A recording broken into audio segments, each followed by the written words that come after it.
Real quick before we open it up for questions. You know, when you walk through an airport and you see an American serviceman in uniform traveling, people often walk up and shake their hand and say, hey, thank you for your service. Where are you? Why don't people do that for law enforcement?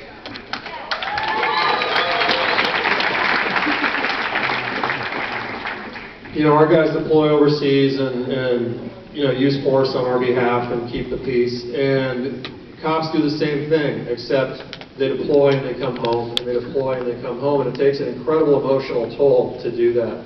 And that's why I wanted to show both what happens in the black and white and on the streets, and just as importantly, what happens in their personal lives and the prices that they and their families pay. Thank you. We're going to open it up to you guys now. Does anybody have a question? Just down in front. I'll repeat it, so go ahead. It's your time right now.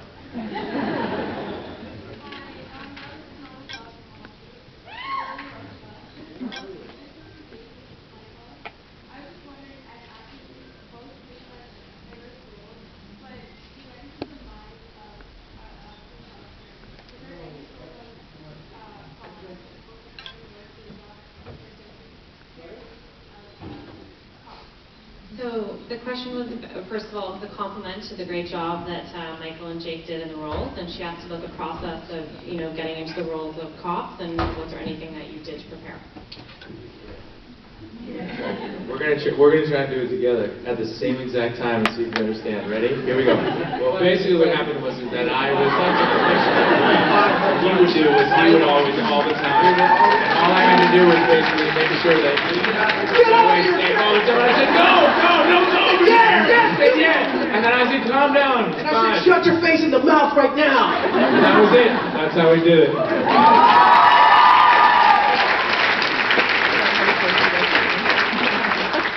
See what I had to put up with for 5 months? 6. Yeah. Do you guys want to?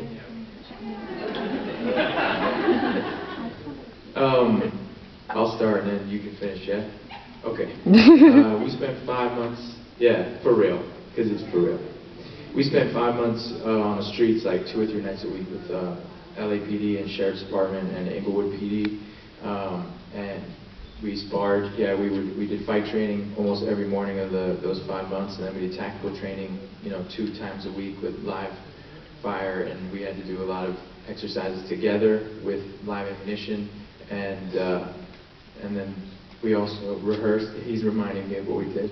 We also rehearsed in between that with Dave. We ran the scenes, as Michael says, probably all those scenes over 100 times together, because the way that David wrote the script, it was necessary that it came out of our mouths like it was something we were saying for the first time. Obviously every actor would say that, but in the nature of the way the movie was made, that was important. So that was the beginning. And Also, we had, like, most movies are shot like in 3 months, maybe 4 or 5 months, and then they rehearse for 3 weeks. And this one, it was the opposite for some reason, David. We rehearsed 5 months, and because we knew that we had 22 days of shooting, or 21 days. But also, to me, it was, I kept saying it, it's kind of written like a David Mamet play, where like you have really good ideas, and like you want to honor those ideas as best you can. And in order for you to make it as natural as possible, you have to rehearse like crazy, and you know, thank God he was down to do it, but we rehearsed like hell. Okay, do we have a next question? I'm going to go just to the back there, your hands up high. Thank you. First, I just wanted to give a shout out to the police officers in the world. Like, they did a fantastic job for us.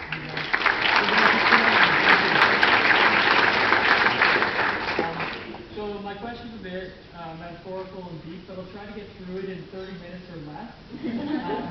I broke my back on a seat tonight. You know, broke my back with a jarhead. And,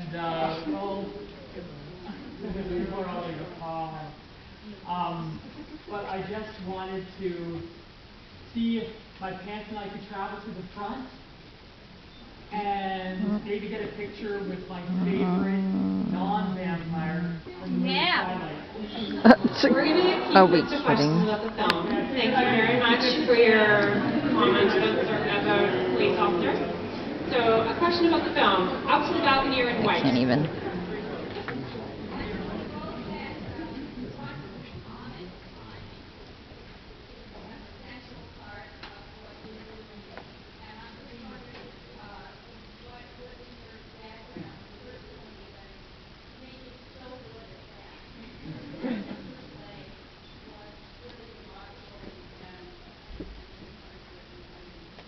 think your comic timing and interplay between the two of you, Michael and Jake, was great. I'm good. I'll just say real quick that I think Michael Pena is probably one of the funniest actors around.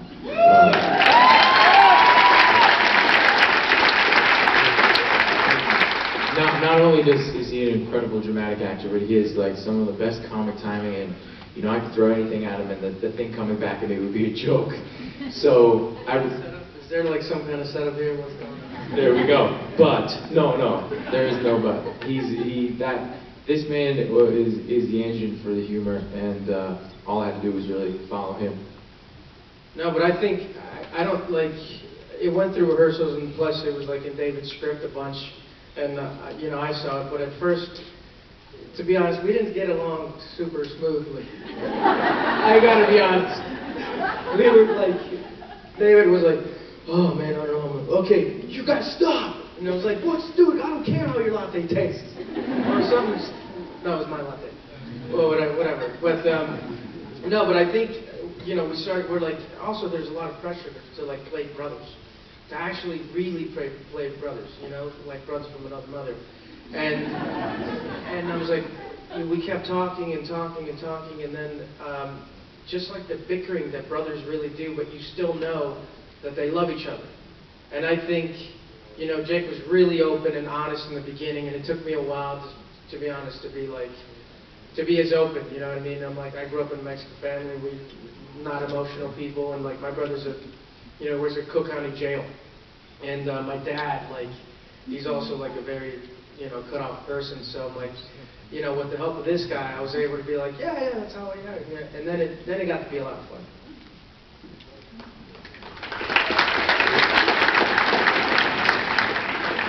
I'm going to go over here if somebody has their hand up.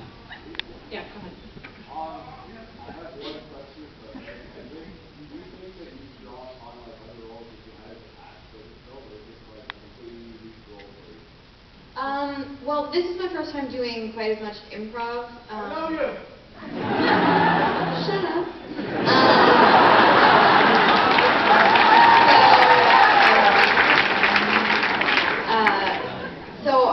You know, my concern was about, you know, just being Anna on screen and you know, not being true to the character. And actually, my rehearsals with Jake, we never actually rehearsed anything that we intended to shoot. We just rehearsed our like first date, which we never intended to shoot. And I thought that was the like most fascinating and helpful process to, and we tried it a bunch of different ways where I was like really sassy and that didn't work at all. And you know, it was a lot better when it was really vulnerable and that these people found that they probably put on a really good show socially, but that they were really damaged inside. And it was great to come from that place and have that as a place to return to every time I kind of had questions, because it felt like we really were at the beginning of the relationship, and then we had the luxury of shooting a lot of it in chronological order. So I don't know if that was an answer. Those are some facts, though. I want to extend my question. The wedding scene. Everybody loved it. It was fantastic. Scripted? Unscripted? Dance.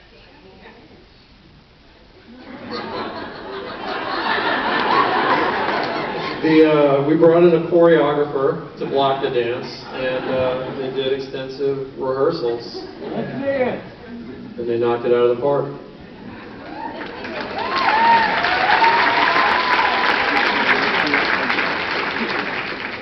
Okay, we'll go back up to you guys. Anybody in the balcony? You're waving your hands. Go ahead.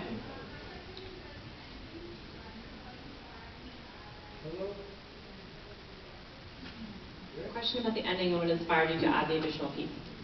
Well, that had always been institutionalized in the original script. You know, the original ending was both guys get whacked, and it was a little bit of Butch and Sundance. And somewhere along the journey of making the movie, you know, in all our conversations with law enforcement officers, to a man and a woman, they would say that the worst thing that could befall them in their job is to lose a partner. And this idea started to emerge of sort of the institution being larger than any individual within that institution.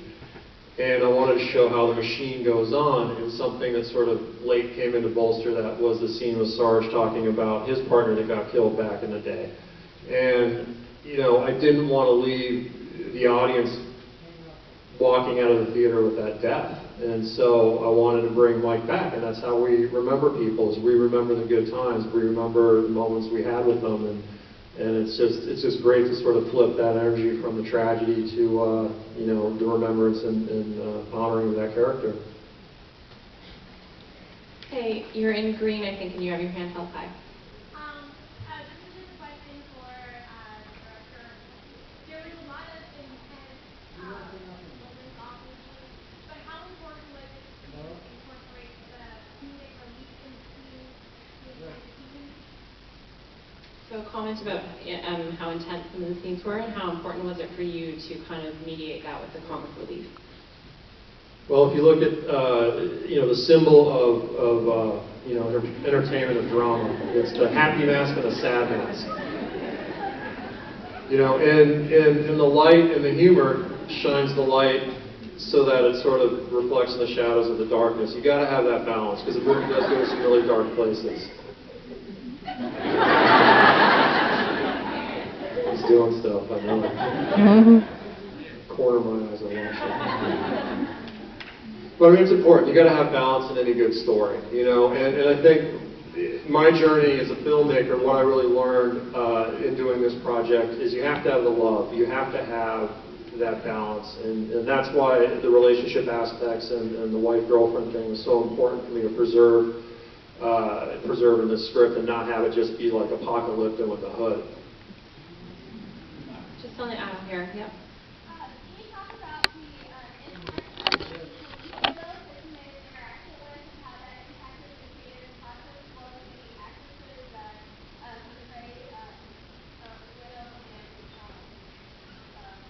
I guess after taking how that impacted the process?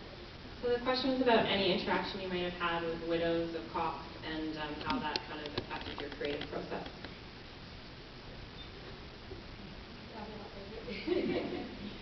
I think being a widow of a police officer or a wife of a police officers is probably one of the toughest jobs, considering the fact that stop it in a second. Best advice she could possibly give. No, but I think that the thing with them is they have to be pretty strong. I mean, these men put their lives on the line, you know, and they go out there every day to protect us and do everything that they can in their power to do that. You know, so they come back home, and I always look up to them in the fact where they create a good homestead for them, you know, and they're that security that they can go to after their hard day. So in a sense, they're kind of like, you know, their support system.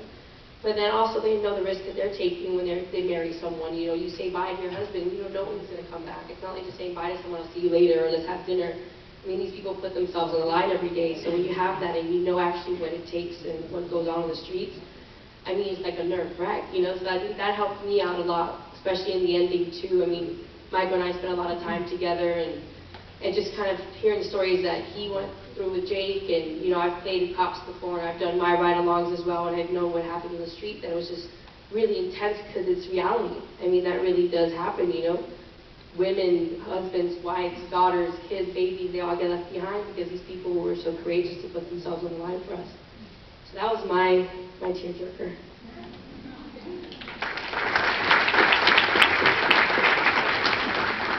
There's somebody in the top balcony up there. Go ahead.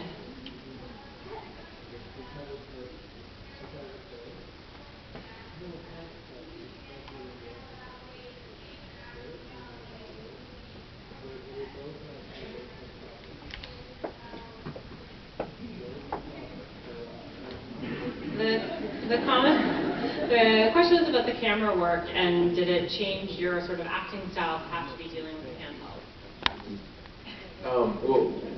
Well, the nature of the character that I play in the movie is that he's part of the storytelling process, which is kind of rare in that, you know, so often as an actor you're acting in front of someone else's camera when you're the person who at certain times is holding it, you know, and trying to film. Actually interesting moments that happen, particularly when you're alone in a car with someone. A lot of those scenes in the car, David is hiding in the back seat. All of them, yeah. Like, I could recount a very interesting story when, you know, in the back of a cop car, you can't obviously, hopefully, open the back doors yourself from the inside. And Dave was in there, the windows are rolled up, and the windows are rolled down in the front of the car, and there's the gate in between, and a bee flew in. And, sorry, I'm taking you into a little, I'll come back to the question. He seems like a really tough guy, doesn't he? Not with bees. Oh, it was a hornet. I'm sorry. Never mind. The story was horrible. He's still tough. So anyway, to get back to your question, you know, the nature of it is interesting because I think it becomes a third character for us, you know, in our relationship. That always we got to sort of turn the camera. There are moments where you see Mike, you know, we're doing that scene about the butterfly effect, and then he turns the camera on himself, and you know, he gets to respond with, you know, his own way. And in a way, it was a real aid, you know. I mean, it really helped our relationship. And then also sometimes, and I'll tell you another story, hindered it. In the scene where he puts the gun at the door, you know, he put the gun at the door when Trey is up at the door. Yeah, and we had learned that because we'd seen some police officers do that when we were on ride-alongs with them. And he put the gun up to the door, and Mike and I got into a little bit of a fight about the fact that he thought I wasn't shooting it. And if you see it, it's covered more than anything in the whole movie. And that actually is interesting too with two actors, because when an actor has to cover another actor, it becomes complicated. Yeah, he was being a dick that day. That's God. I'm like, computer, you get it? And he would be like this with the camera. Like, this is how you shoot it when you actually see it. And then as soon as I would turn, he'd be like this. I'm like, dude, are you getting that? It's one of the things that when you do a lot of research and you're like, oh, I gotta put this in the movie. And I'm like, yeah, man. Dude, are you fucking getting this, dude? And he's like, yeah, totally, absolutely. And I was like, you son of a gun. By the way, seeing you like the biggest fetus with an iPad in the back, priceless. Yeah, I'm going to touch on the camera work for a second. In its original incarnation, it was going to be absolutely a found footage movie. The idea that all coverage within the movie was either dash cam from the cameras the actors are wearing, or a hand-operated camera that the actors are actually using themselves. And I sort of hit on this moment, actually in a conversation with my editor, Dodie Dorn, that why take tools off the table? Why not bring in traditional photography? Why not use subjective cameras? So the conceit that gets us into this world and into the movie is this idea that Brian Taylor, Jake's character, is filming this project for his college class. And then if you watch the movie, it evolves into a much more traditionally covered movie, especially at the end. And it just subtly pulls you along until you kind of forget who's holding the camera. And there's a lot of rules about coverage, and a lot of rules about filmmaking, and a lot of rules about genres, and I pretty much just threw them all out and did what I wanted to do. Very glad you did. Yeah, I'm gonna go, you're standing up, I'm gonna go to you. I guess a question for all. How was your experience so far at Simpson in Toronto? I love it here. How was the experience here in Toronto? It's fantastic. I mean, this is a huge festival, but it's really about people who enjoy movies and people who understand movies, and it's just an honor to be able to premiere this film here.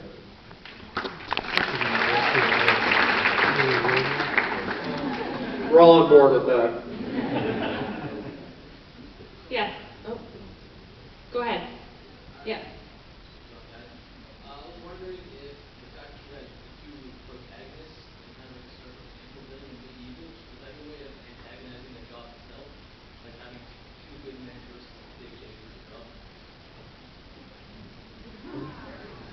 The question was about having two good men essentially against a very dangerous job. Yes?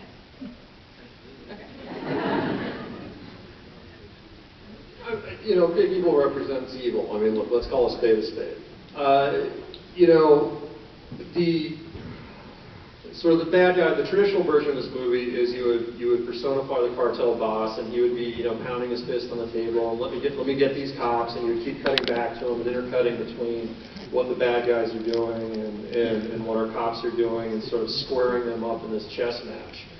And that's exactly right. As a film, the enemy of the film is really the job itself and the nature of police work. And this idea that any single house you enter can contain an absolutely normal family. It can contain a domestic abuse situation. It can contain a gunfight. You know, your death could be inside this house, someone else's death. So it's the mystery of policing. And I didn't want to personify the bad guys too much. I wanted to keep them mysterious because we're solidly in their point of view.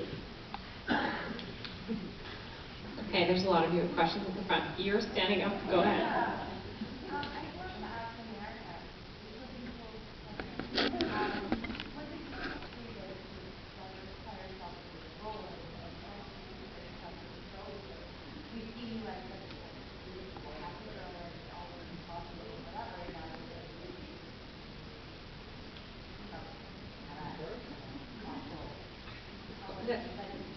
The question was for America, and what's a difficult creative transition from doing sort of more cheery, happy roles into something that was a little bit more serious?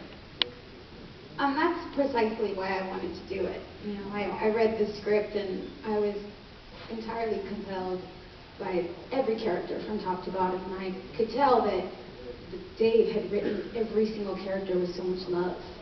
And I was compelled by Orozco because you got these two whatever guys swinging there, you know what it's like being guys. But you know, here's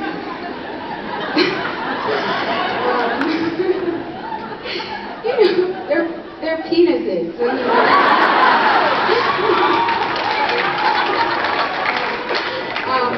And I thought, you know, here's this badass chick Orozco, and I'm like, what puts that woman there?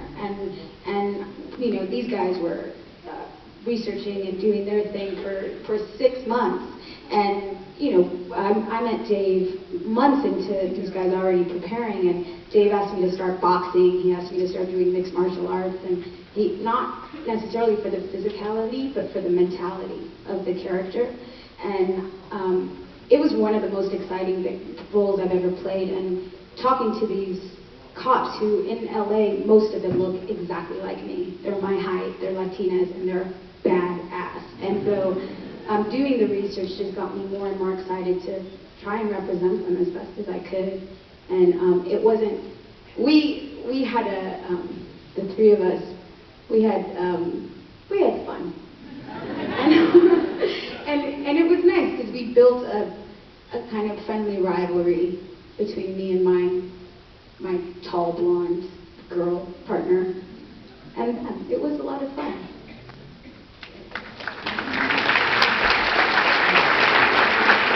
Again, everybody's credit. You know, they all went through a lot of law enforcement training, and the LAPD was fantastic with us in that it put them through part of the academy training. They got to go to the EVOC track, which is Emergency Vehicles Operations Center, where they learned how to do pursuit driving. Mike practiced the pit maneuver. I think everybody did a pit maneuver out there, you know. So the LAPD was actually fantastic in sort of opening its arms up to us, and everybody got tased. There's nowhere to look cool when you're tased, and they all did it, and then they're looking at me, and it's like, oh, thanks guys, and then I got tased too. So. Okay, we have time for a couple more questions. I want to make sure there's anybody in the balcony. Yes, you're on the aisle here. Go ahead.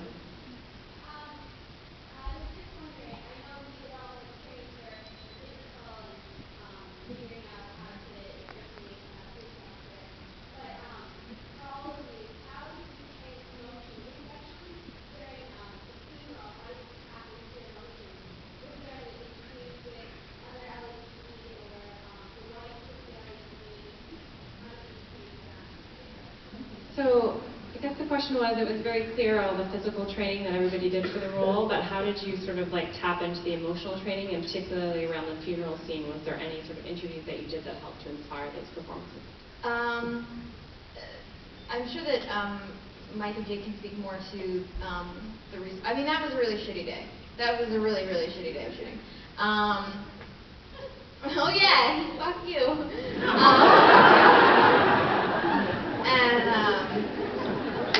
You know, and I was really glad to have, and we did shoot both ways. We shot an ending where Zavala dies and an ending where they both died, which I didn't know until the day of, bastard. And I was just really grateful to have Jake as my partner through that. I'll just let him talk about that stuff. Well, for me, it was like.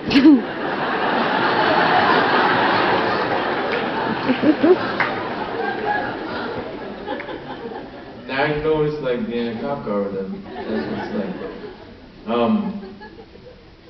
Honestly, I asked on the opposite side of coverage on the camera. You know, when Dave had the camera on me, I asked for the police officers that we had made relationships with over that entire process to be in the audience and no one else. And when I say that line at the very end about him, I'm saying it to all of them and to everything that they gave to us and everything that they have given to all of us. And then there are a lot of reasons for that line, but it's to them. And that's what that day was about.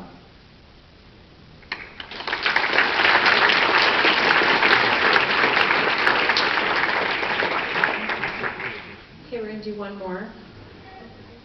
I'm going to go to the up here. We haven't had anyone up.